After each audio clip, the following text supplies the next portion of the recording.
I'm Jeff Pospisil, the 10-Minute Treasurer with practical advice for improving your church's financial future.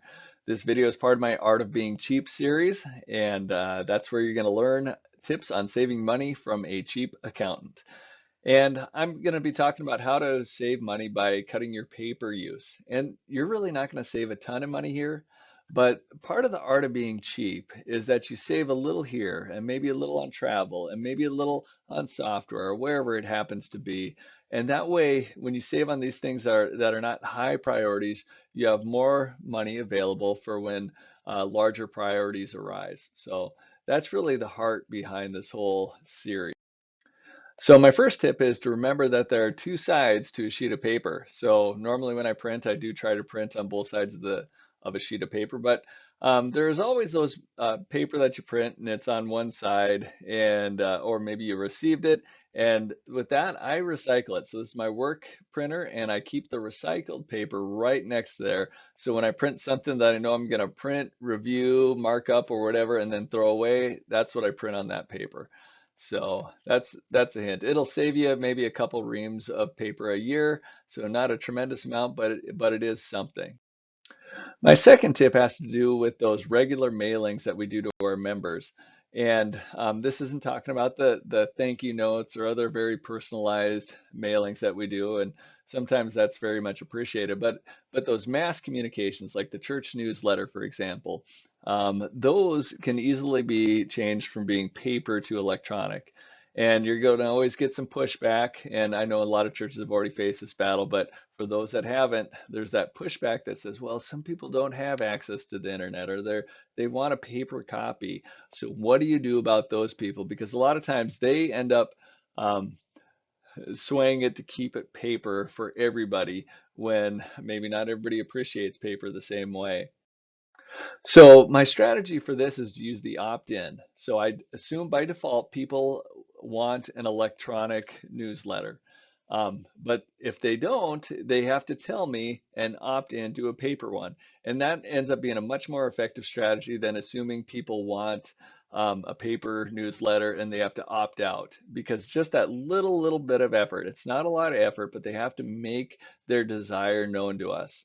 And when we did this in Bismarck, First United Methodist, probably 15, 16 years ago, I mean, it cut our mailings down considerably, which then allowed us to have more money to do other things. It saved a ton on postage as well as paper. So here we're saving postage as well.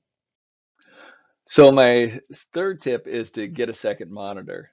Yeah, when I used to have only one monitor, you would just print out a lot more stuff because your screen just wasn't big enough to be able to compare things accurately. So you'd get an email that you'd want to use information from there to enter into a report or a spreadsheet, and so you'd print it out. You know, that happened quite often. So when I got a second monitor, I just didn't have to print nearly as much. Okay, but in all honesty, you're not going to save money on a second monitor. Um, that expense is going to be a lot more than what you're going to save on paper, but it does make you more efficient. So you will be able to get more done in a more timely manner. So that the gains in productivity, um, I guess that maybe they should be considered as well. But you are cutting your paper use.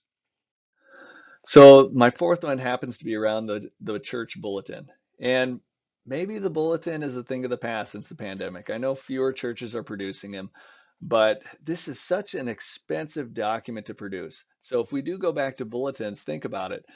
It's a full sheet of paper, likely printed on both sides, often using some color, which is more expensive, and almost always folded.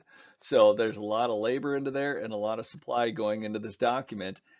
And that's not necessarily a bad thing, but when you think of the lifespan of this document, it's going to be have a lifespan of about an hour and 15 minutes. People will pick it up at the beginning, look through the announcements or whatever news maybe, and use it maybe for worship. And then after worship, it'll either be left at the church or it'll find its home in the garbage, except for the two or three people that'll bring it up and put it on the fridge or something like that. It just is a very expensive document for the lifespan of what it is.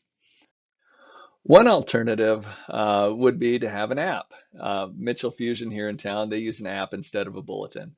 And so you can take your sermon notes, you can see your announcements, you can check in, uh, so the attendance pad, all that kind of stuff is right in the app. And so if you're a good sized church, that's probably a good option to consider. But I know a lot of our churches, that's probably not reasonable. So another alternative that I've seen and I've liked is the half sheet bulletin. So imagine this.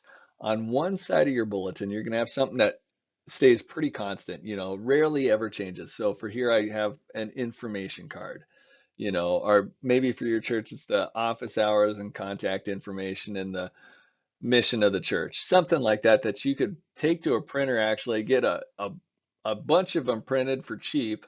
And then for your specific service, whatever that is, you can you print on the other side.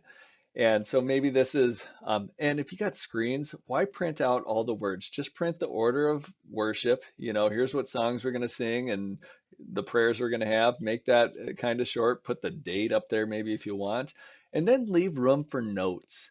So they could take sermon notes. They could take notes on announcements. We don't have to print that out there because it's one of those things, and we know this, that you remember stuff that you write down.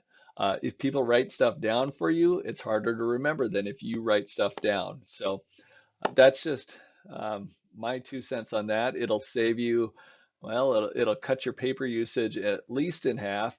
You'll be able to bulk print some of it.